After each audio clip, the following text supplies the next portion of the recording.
Ladies and gentlemen, we just got the stage set for the entire backstory of Call of Duty Black Ops 7. It ties together things we already knew from Black Ops 6. It ties things with things we knew from Call of Duty Black Ops 2. But today it is all kind of pieced together from several things. Number one, we got an update to the guild's website, which we started to talk about yesterday. There's now a investor relations page, which actually gives the backstory of the entire company, tying it all together. On top of that, yesterday we got a Forbes article that is all about the guild, as well as a Wired article that is the same kind of thing.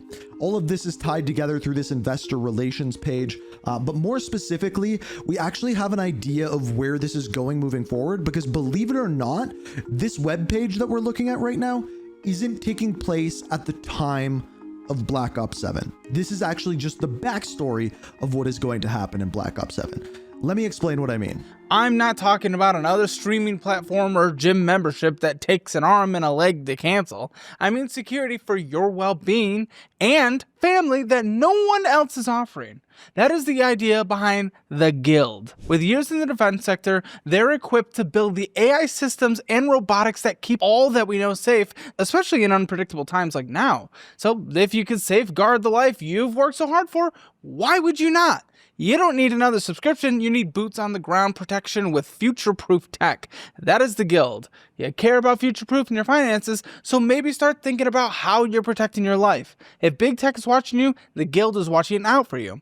Visit theguild.io to learn more. Your future self will thank you. Now, the more I looked at the website and the more I read the articles, the more it became clear that the guild uses fear to try to sell their products. But what do the articles actually say about the guild, and what does it mean for the story of the game? Now, the name Victor Thane comes up a lot in all of these interviews. In the very first line of the Wired interview that you were seeing here, Victor Thane is labeled as the CTO, or Chief Technical Officer, for the guild. He is the one that gives all of the interviews, talks about the company, and essentially goes around selling it to everyone. This is not a name we heard before and is actually counterintuitive to what we saw in the original reveal trailer. Let me introduce you to our esteemed visionary.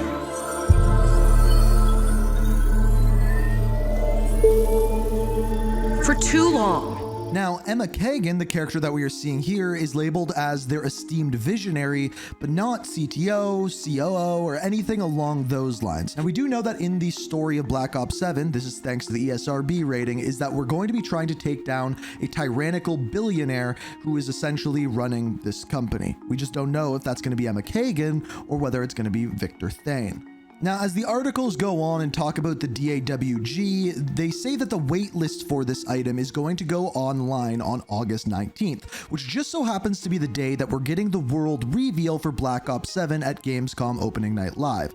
It also states that in the holiday of 2026 is when this is going to be coming out. In other words, the launch date for Black Ops 7 as a game. So in other words, these articles and these advertisements are not written in the year 2035 like Black Ops 7 takes place in. These are today in 2025. Then later in the article, it says that in 10 years, there will be one of these in every living room in the developed world. That is what Victor Thane had to say about the DAWG, or something along those lines. Now, what's interesting about that is that 10 years from when this article came out will be the year 2035. In other words, the year that Black Ops 7 takes place. Now, there is one other part of this article that's very interesting. It's closer to the end of it, and it says, well, the guild was founded in the year 1992 as a shipping and logistics company. New leadership pivoted the company to consumer electronics in the year 2002. We also find out that Victor Thane then became the CTO in the year 2019. I need you to keep every single one of those numbers in mind. So if we actually go to the guild's website, we can get a little bit more information on the background of the guild. And as we said, it starts out in the year 1992. It says, the guild establishes itself in shipping, trade, and industrial hauling, transforming underground expertise into global operations through strategic integration. Now, If you don't understand where this came from, we have to go back to Black Ops 6 and actually the year 1991. In the year 1991, the Guild is a crime family working in the underground trade network of Avalon. We see them as a mainstay within the campaign of Black Ops 6 and the faction that Savati Dumas was a part of. Now, if we fast forward a little bit, in the year 1992, this is when we see the outro cinematic for Season 4 of Black Ops 6. We can see that we are now in 1992, and this is what Savati Dumas has to say about her staying behind in Avalon. Thanks to you, Avalon's factions are vulnerable. They could use someone to guide them into the future.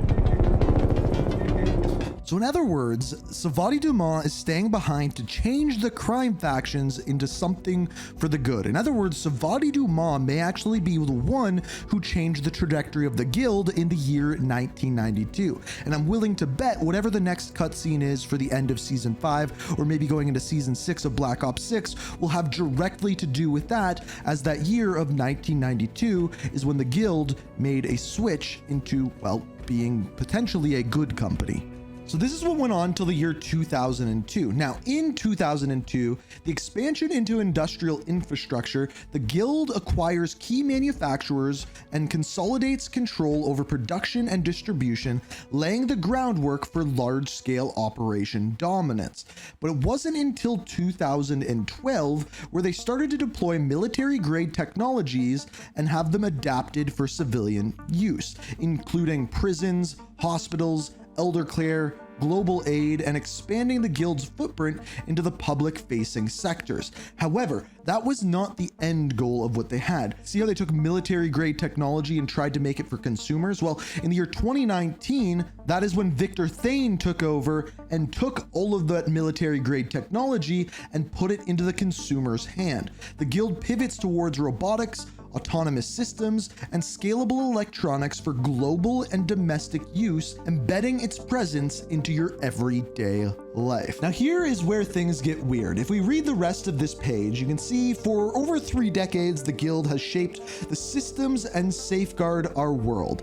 From disaster response to home defense, consumer goods, and AI-driven humanitarian tools. The Guild has delivered consistent returns with a market model serving both public and private sectors. And with a growing portfolio of consumer security products, it continues to expand its global footprint, with that emphasis on exactly that, consumer protection. This website is essentially selling protection via robots to consumers and using fear, like the video that we saw yesterday, to do exactly that. But as I mentioned, things are about to get weird. If you click on this button here, it takes you to the Guild's Instagram. About 30 minutes ago, there was an extra image on this Instagram, and it was this, that specifically said, "It's time to invest in humanity, 8/14/25. In other words, tomorrow. Now, there is something else happening tomorrow, and that is the second weekend of the open beta for Battlefield 6.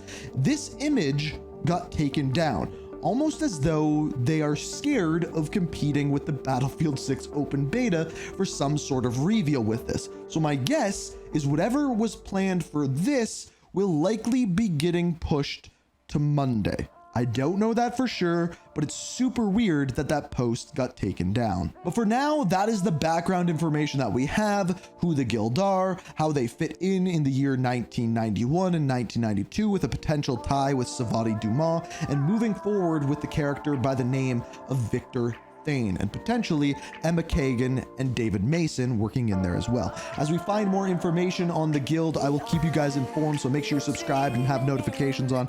We're gonna have more Battlefield story videos coming as well, and it's super interesting that they took that post down, but time will tell. I hope you guys are enjoying the content, and until next time, peace. We are reaching for the stars.